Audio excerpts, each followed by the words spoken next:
کہسان کی بیوی نے جو مکھن کہسان کو تیار کر کے دیا تھا وہ اسے لے کر فروخت کرنے کے لیے اپنے گاؤں سے شہر کی طرف روانہ ہو گیا۔ یہ مکھن گول پیڑوں کی شکل میں بنا ہوا تھا اور ہر پیڑے کا وزن 1 کلو تھا۔ شہر میں کہسان نے اس مکھن کو حسب معمول ایک دکاندار کے ہاتھوں فروخت کیا اور دکاندار سے چائے کی پتی، چینی، تیل اور صابن وغیرہ خرید کر واپس اپنے گاؤں کی طرف روانہ ہو گیا۔ کہسان کے جانے کے بعد دکاندار نے مکھن کو فریزر میں رکھنا شروع کیا۔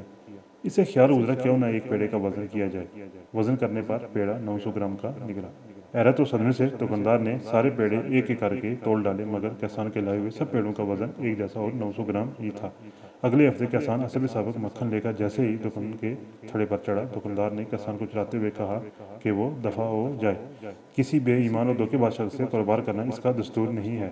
900 گرام مکھن کو پورا 1 کلو گرام کہہ کر بیچنے والے شخص کی وہ شکل دیکھنا بھی گوارا نہیں کرتا۔